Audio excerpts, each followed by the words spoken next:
No, I completely agree with you. And I reiterate, I think they don't have the air of caring because they're filling their ships. But actually, those people need to go back and book again and again.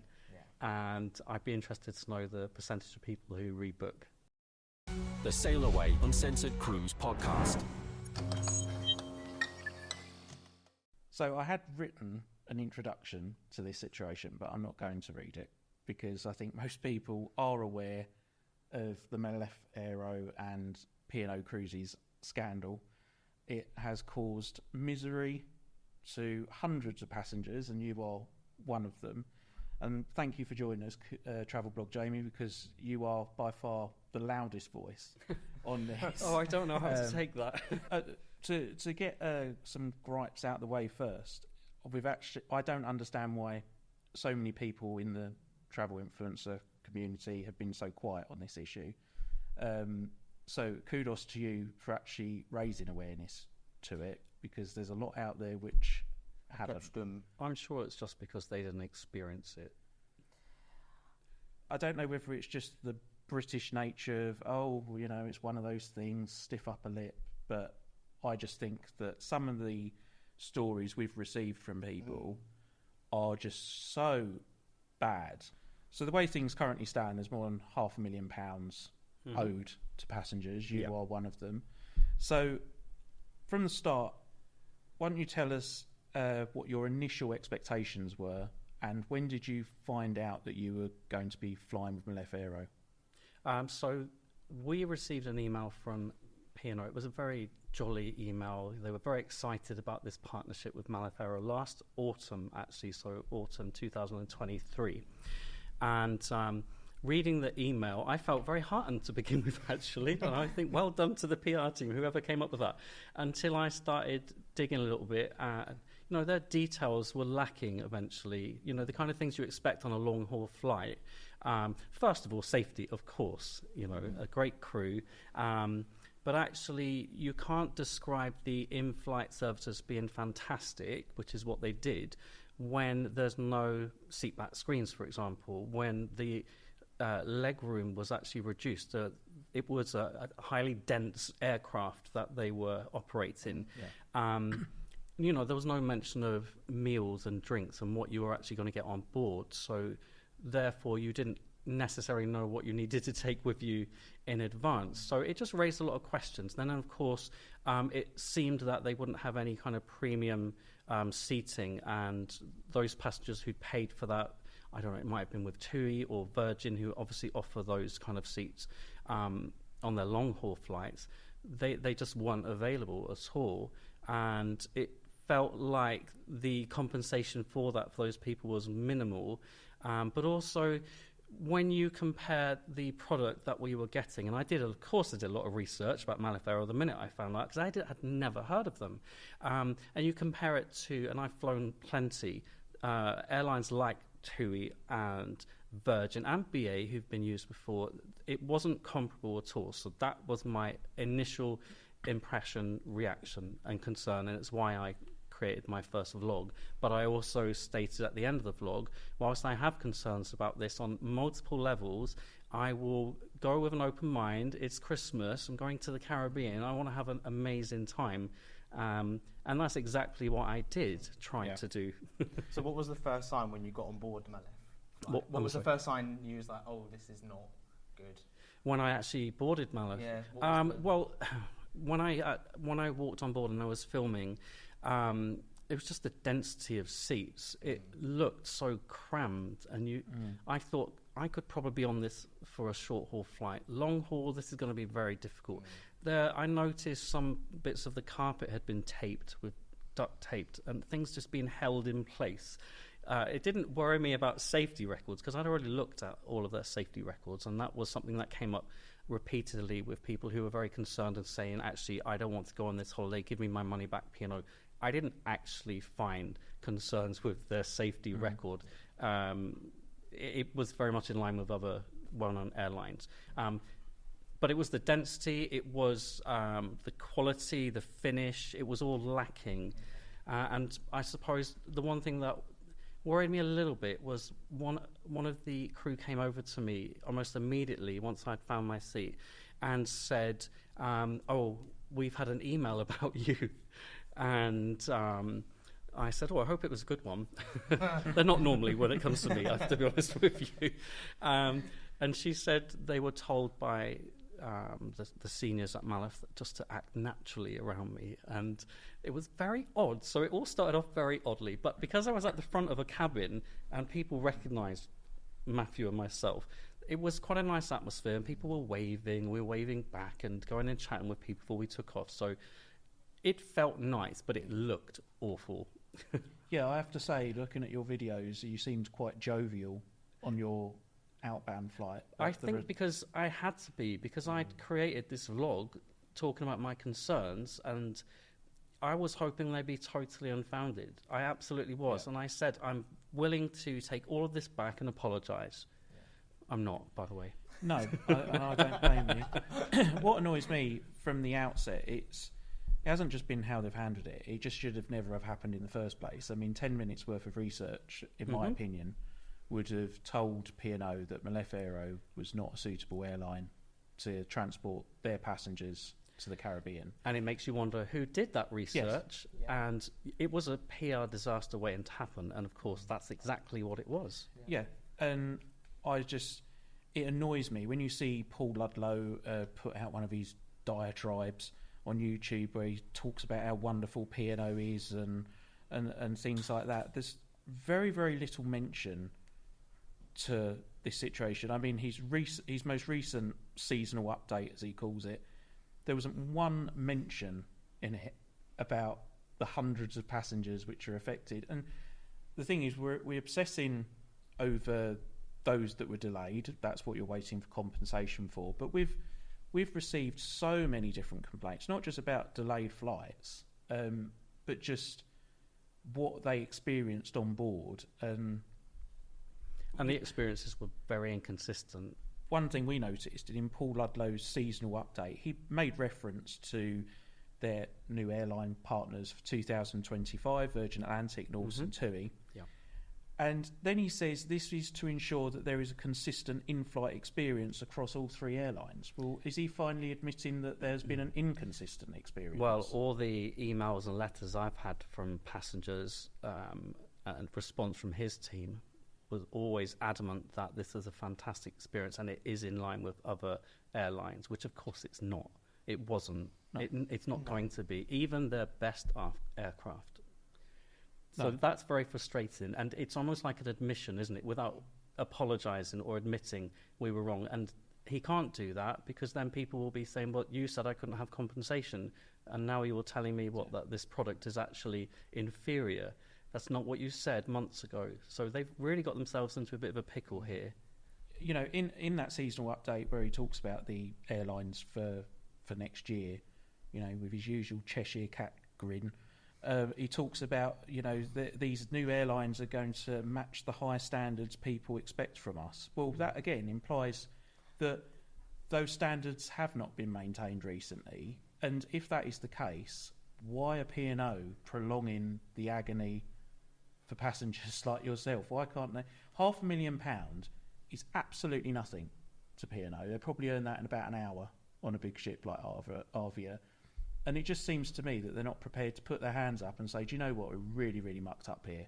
We're going to take it on the chin. We're going to refund all those passengers. I also think they should give future crews credit as well for the inconvenience of all this and learn from it. But I think the aftercare has been absolutely shocking. So where are you at with your claim with Maleth and P&O? Well, nowhere, absolutely nowhere, because they haven't communicated with us at all. The last time I had communication from P&O was actually with regards to our official complaint about the way they handled the delay and what happened to us on Arvia, and then being left at the airport for the entire night through the morning, knowing that there was no aircraft at a certain point. It wasn't on its way. We knew that, and every aviation website out there agreed. It was only P&O and the captain on board, unfortunately for him, he's probably told we had to say this, assuring us that it's on its way and it's going to leave the airport at 4:30 in the morning, which was absolute nonsense. So where we are at the moment is, interestingly, P&O and Maleth have come out of the woodwork to talk to the media. Of course, they don't want any media coverage, but they haven't spoken to any of us. They've never emailed us. They've never sent us a letter about the issues that they're facing and whatever legal battle that they're going to be embroiled in, or maybe they are. We're not sure. That's what they alluded to through the media. There's been no communication whatsoever with any of us at all. So Nothing. It's very disappointing. What really aggravates me is when P&O send out these emails. We've seen countless that have been sent to us about, you need to go through the Civil Aviation Authority, or you need to contact Maleth Aero directly. What really irritates me with that is people never booked with Maleth Aero. They booked with P&O Cruises, and they expected P&O to use a charter, an airline charter that met the standards that people would quite rightly expect. Mm-hmm. And it's just like, we're not dealing with this. You need to go straight to the airline. And exactly that. You've just got these two big companies that are just now in some sort of tit for tat. And in the meantime, you've just got all these passengers. It's always the same, which is let's see who we can pass responsibility onto to buy us time. I don't know why they're doing that, but actually, we contacted the CAA in February because we knew that's exactly what we would have to do. And they wrote back to us in a timely fashion saying that Maleth were refusing to engage with them. They would not respond to any of their questions, and therefore they could not force Maleth to respond to them and could not do anything. So, as much use as a chocolate fire guard, the CAA, what kind of regulatory body can not regulate? I don't understand. And Maleth, since then, I believe, are going to be operating flights to Cuba from the UK, from Manchester. Wow. So, Thank you. yeah, they're in this dire situation. So just to head back a second, so for the listeners and viewers, so high level overview, tell us about the experience you actually had then. So you had the flight going out to Barbados. So I think you mentioned in your video that it was probably the worst flight you'd had, but I think most of your problems were on the return flight. It was definitely the weakest, the poorest long-haul flight I've experienced, but because it was just a couple of days before Christmas, people were trying to be lively and make the most of a bad situation. And the crew, I did say the crew were actually very helpful and friendly, didn't have a problem with that. The issues arose on our final day on board P&O Avia when we were obviously due to disembark and fly back. And Matthew, who is the other part of me, he's just always checking details, finer details. I don't even know half the apps he actually has in terms of trying to find out where an airplane is, when it's leaving, when it's scheduled, if it's not leaving, how many crew are expected on board. He knows all of it. And he said to me, there's no flight coming for us. You know that, don't you? I said, of course I don't know that. Why would I know that? That's the sort of thing you would. There was nothing scheduled to come for us. And we didn't know. We had to vacate our cabin by, I think it was 8 or 9 a.m. We didn't know what was going to happen. But he told me there's no flight. I've been on every website, every aviation website. There's nothing coming for us. And we went for breakfast, and then there was an announcement from the captain who had said there seems to be some sort of delay, so you're able to use your cabins until I think it was late afternoon, which we thought was great.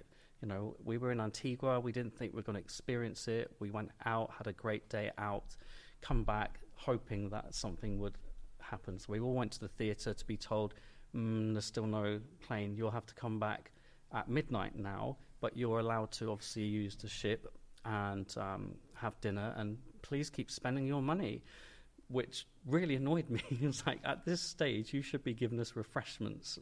Even if it's just water, there was nothing. Yeah. There was nothing at all, which really annoyed me. So we went back at midnight after trying to sleep outside on lounges because you just knew this was going to carry on. It was going to be, we were in it for the long haul. We didn't know how long it was going to take until we went to the airport, when the aircraft was arriving, when we would take off. So the delay in the end ended up being 16 hours. They sent us to the airport at just after midnight. It was all done very quickly, actually. And there were hardly any staff at the airport. There's no facilities there. There was just nothing. And there was nothing on the departure boards about our flight. Matthew at that stage was saying something's coming over, but it's not due to land here, and there's a problem with the cruise hours and I can't remember what they call it, like the rest, the break to the Rest hours. yeah. So it all just got worse. But when we finally did board the plane, we were on it for, I think it was about 4.5 hours because of issues with the aircraft, because of passengers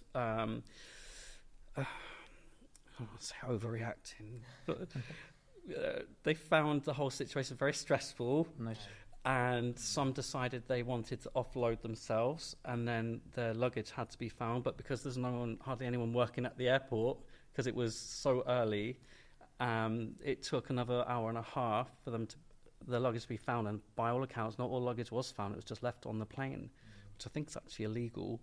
Yeah. However, Yeah. and we had to go back to the stand because of a fault with the aircraft, and it actually was quite distressing. And when I edited that together, I felt so uncomfortable because I kind of do sort of point of view, and I'm also filming myself as well. I looked so stressed out. I didn't even have the energy to swear, and anyone who knows me knows I swear all the time. So it was just horrendous. And being on that plane that length of time after you've already experienced such a massive delay. And P&O, they haven't apologised for what happened. In fact, their official letter to us, after we obviously complained about the treatment, was they apologised for our perception of what happened. And that was it. And they did everything they possibly could, and of course it was Maleth's fault, and we should put in a claim through Maleth for compensation because it was 16 hours delayed. So again, passing the buck, but also no apology. Interesting word to use from P&O. Your perception. The perception of this. Yeah. Because it's not a perception; it's a fact. It's exactly what happened. And it's what I and many other people documented while we were there. So it's worth saying that we got a statement from both companies 2 days ago, and I have to say, I know I was quite happy as well. Well done you. I think we only got the one from P&O because we'd actually said that Maleth Aero had provided one. But so P&O Cruises' statement said that we are very disappointed that despite being legally responsible to do so, Maleth Aero have not paid some guests compensation under Regulation 261 for flight delays experienced by those guests when joining or departing one of our holidays. The law exists to make airlines responsible and hold them to account for delays or cancellations incurred due to their fault, and therefore Maleth Aero must pay the compensation to guests, and we would encourage them to do so promptly. Guests who are still waiting for compensation should contact the Civil Aviation Authority, that sounds familiar, which may be able to offer some service. We were very unhappy with the service provided by Maleth, as it was not up to the standard agreed and certainly was not what we would want for our P&O Cruises guests. P&O Cruises no longer has a commercial relationship with Maleth Aero and will not be using the airline in the future. We have paid all monies due to Maleth, but we are looking at legal action to recover monies owed to us by Maleth. We've sent several emails asking questions like, has Paul Ludlow been on a Maleth Aero flight? And they're conveniently ignored, or they supply statements like this, which does everything to avoid answering the question. Then we had Maleth Aero statement, and in my opinion, it seems a little bit better than P&O's.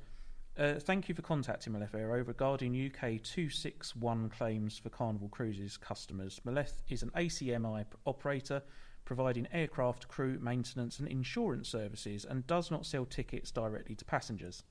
Maleth was hired to transport Carnival's cruise passengers from the UK to the Caribbean.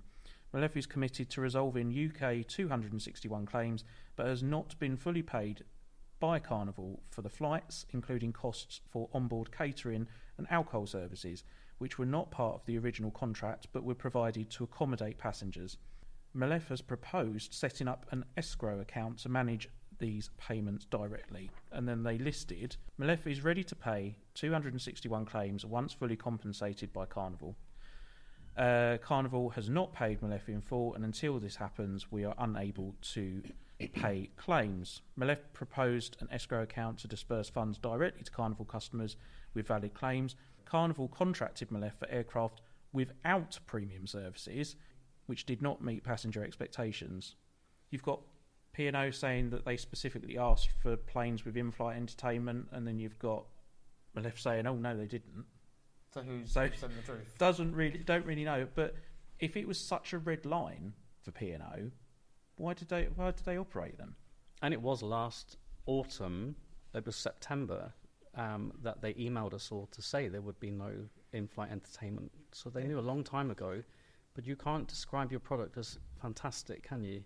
No. When No. you know it's not and it doesn't meet standards. But then, of course, it was just a load of nonsense trying to fob people off by saying it's the same quality as other airlines, which is very frustrating.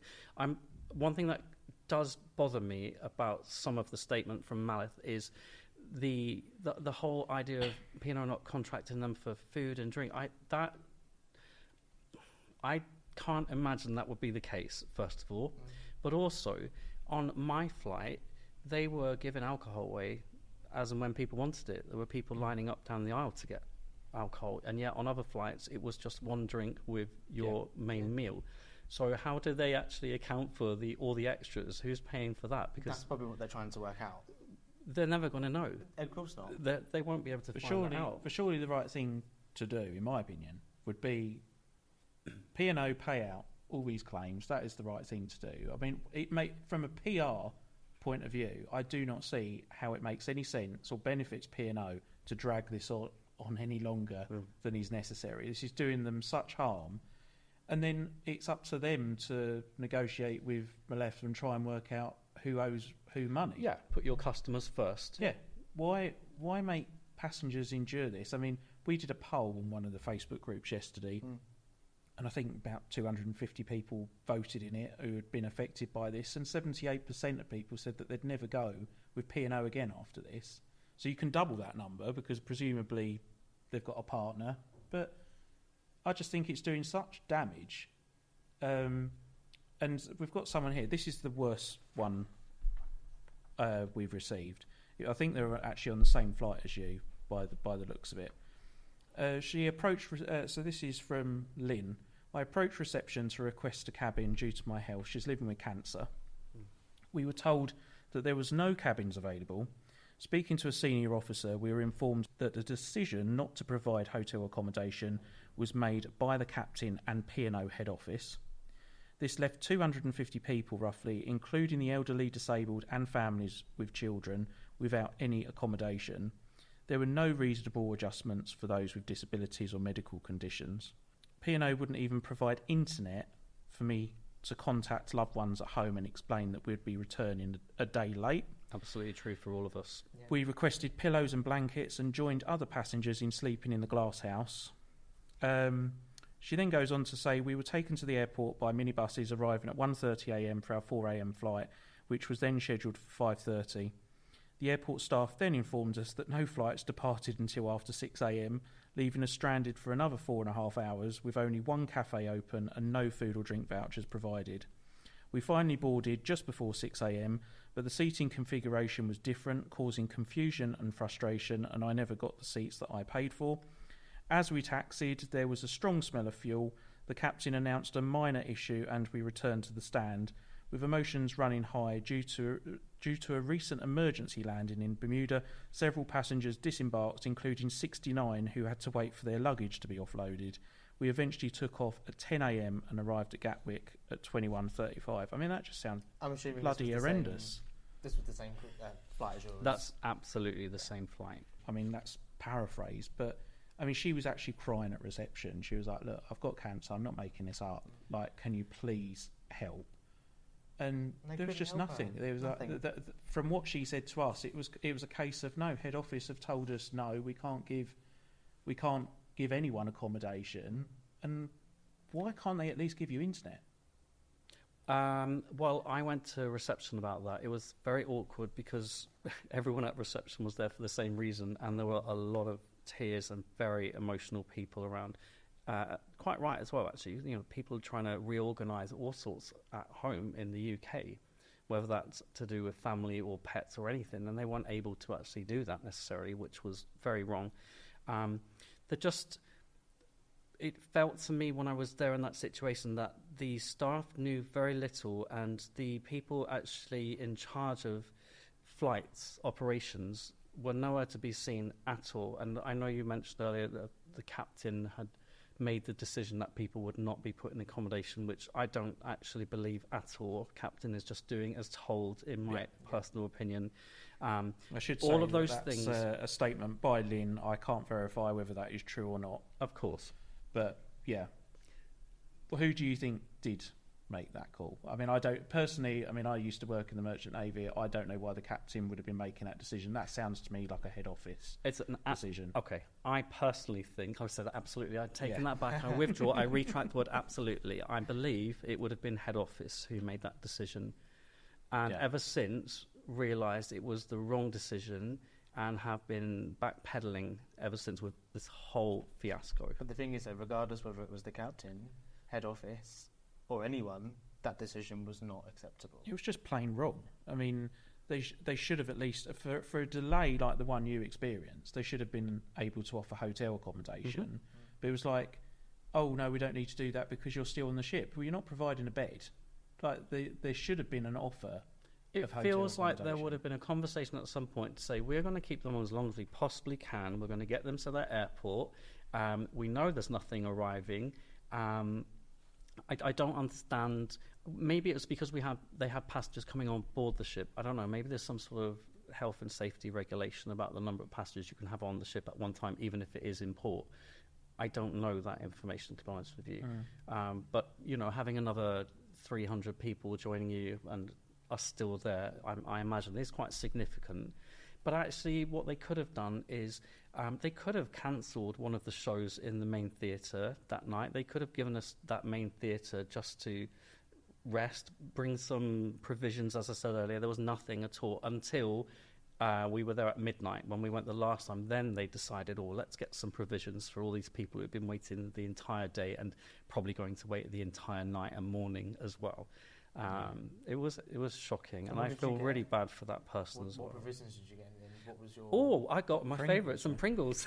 I'm assuming they were the small ones as well. It was the small ones. Yeah. I know. I was doing Pringle songs and everything, and there was some water. I don't really remember what else because I was so vexed at the time. I couldn't care less. I remember saying sarcastically on my blog, "Oh, provisions. Well, better late than never. We've been here.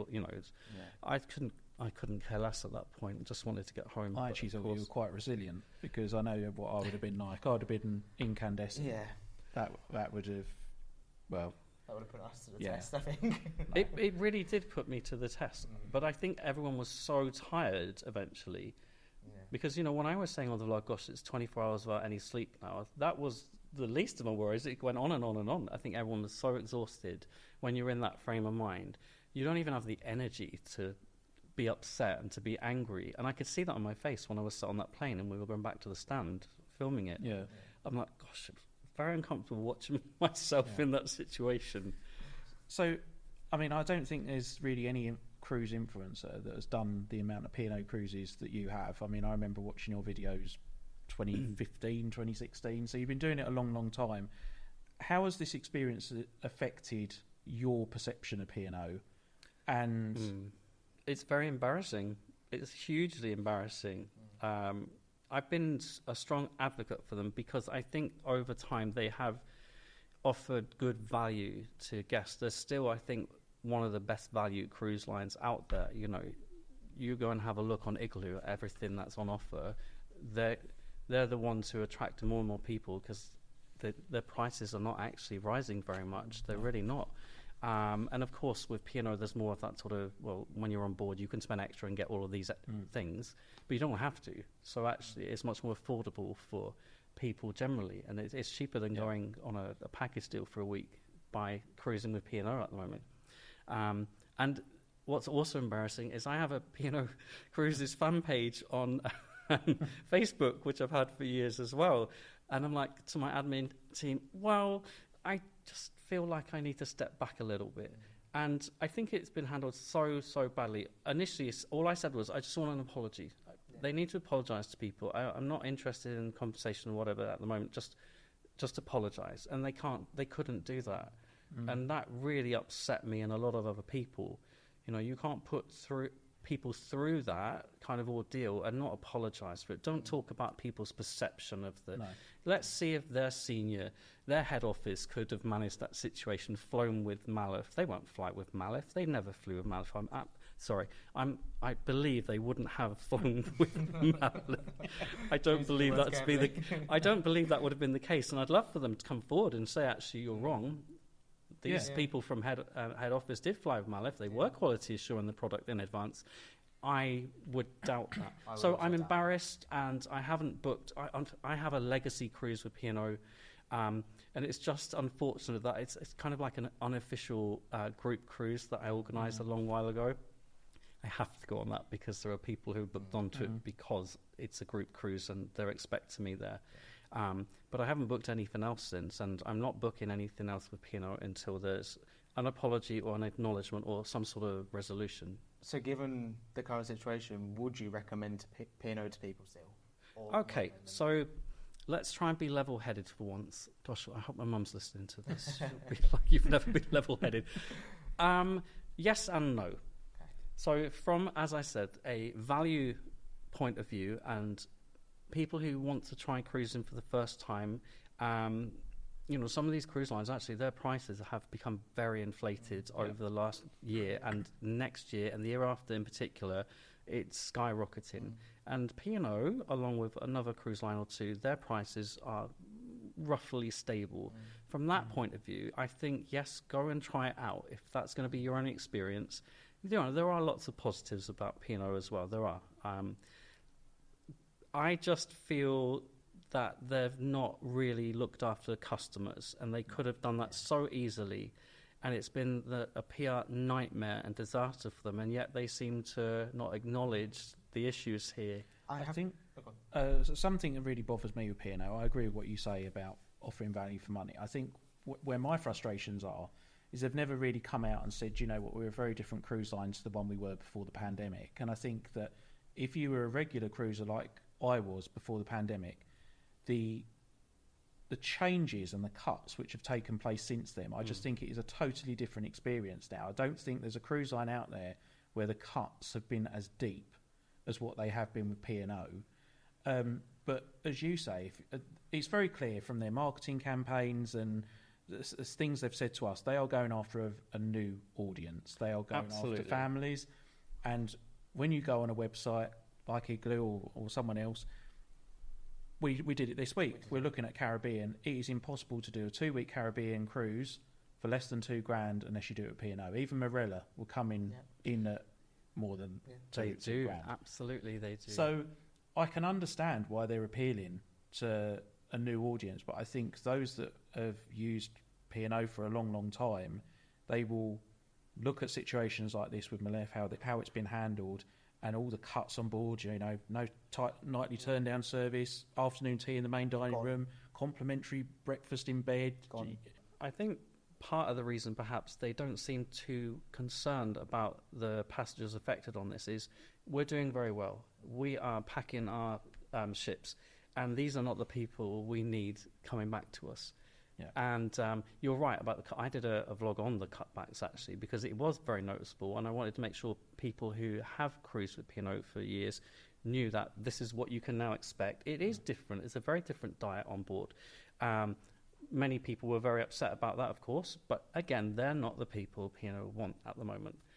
Moving forward. And that is the truth, in my opinion. Every time I go on P&O, there's a new cut that I come across. And when we went on Arvia, the biggest cut I noticed, so I don't eat meat, and usually when you went to the main dining room, if you had a dietary issue, you got your own menu where you could pre-order the night before, and they'd see to it. On Arvia, that's completely gone, and it's now been replaced by about 1 or 2 options, and if you don't like that, well, it's tough. But like you also said, like on their nights where they used to do lobster. Yeah, so the gala night, I mean, I don't even see the point in dressing up on P&O anymore because they've got rid of lobster.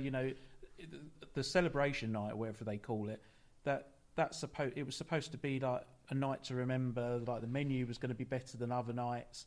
It's just the same old rubbish. It was a night to remember for me. I remember the strangulation of my neck and the bow tie. I'm thinking I need to get rid of that. Actually, Matthew and I have both commented on exactly what you said, which is it doesn't feel special or like an event on board P&O, and I mean, we'd rather stay in our cabin on the balcony and get room service, although you have to pay for that now, of course. Yeah. But we did that the last time. We absolutely did. And yet, just coming off Queen Mary 2, it felt like a sense of occasion on board. It really did. It felt something special, and I understood why I was dressing up for that.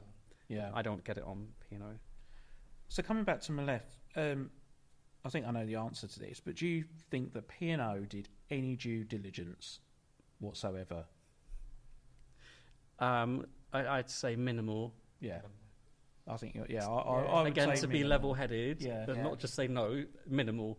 I just wonder, like, how that could have been the only airline which could have actually offered them aircraft, because why would they have gone with them? I think they did this out of desperation. I think desperation. I think it was short-sighted in that actually you could have been a bit more open and honest about the airline you are going to use. You could have offered something in terms of onboard credit for those people travelling with Maleth. You could have given people options actually to not fly with Maleth, refund them whatever the difference was for the flight, and allow them to take responsibility for themselves. We're good at doing that, of organising their own flights and making their own way to the port in Barbados. But there were no other options, and I think that's what really upset people as well. And it was always a no, you can't have that, no, you can't change your cruise, no, you'll lose your deposit. And it just felt very unfair and absolutely driven by money. And I know they're a business and they're trying to make money, but at the same time, I thought customers tended to come first in those situations. And I think when you actually when you make a mistake, it's how you put it right that's really important as a business, as a company. And they are far from being able to do that. No, it's the amount of time that's passed. I mean, I'm all for someone owning up to a mistake. I've done it, I've said things and then regretted it or been told off by you, or companies make mistakes, but we've said when we go on a cruise ship and we come across something that isn't up to the level we expect, it's about how they choose to deal with it that I really take notice of, because mistakes happen. Yeah, mistakes happen. Like, we're human. This is a lot of this is down to human error, but they have just so many people off in the process. I mean, travel agents, anecdotally, I've spoke to a number of travel agents who thought that the way this was handled was outrageous. They weren't really informed of it. Well, they were backed into a corner. Their hands were tied that you either make your passengers go or they don't get a refund. Yeah, and our friends Ben and Sheridan, they were affected by this. They were coming on Arvia with us. We booked at the same time, and then when they booked extra legroom with TUI. And then weeks before they were due to go, they get an email. We don't. We still went out with TUI, but they got an email saying, "Oh, you're now going on Maleth Aero. You're not getting the extra legroom that you paid for." And basically, they were put into a corner. It was kind of like, well, you either go or you lose a lot of money. Matthew, that's not fair. Not we. Matthew spent an entire day trying to secure extra legroom for the flight over. Because the system, whatever was going wrong, IT issues, it took him the whole day, and he finally got them. But actually, on board, this extra legroom was pitiful. I've never had such a small amount of extra legroom. And actually, that the person who wrote to you was correct about the return flight. We were told as we boarded, it's free seating, and it was chaos. It was chaos. Like, people still thought they were going to be seated by their row number, etc., the seat number. No, it was open seating. And actually, this particular aircraft, which was completely different to the one we had going over to Barbados, in the middle section, it had almost like business seating. It was very odd. And you should have seen the people scrambling for that. And I don't blame them. Go and have your business seating. You haven't had to pay any extra for it. But, other people who had paid, we had paid for extra legroom. We didn't get that in the end. It's just another example of this situation being handled terribly. Yeah, everything, actually. I can't think of one thing that was positive, not one.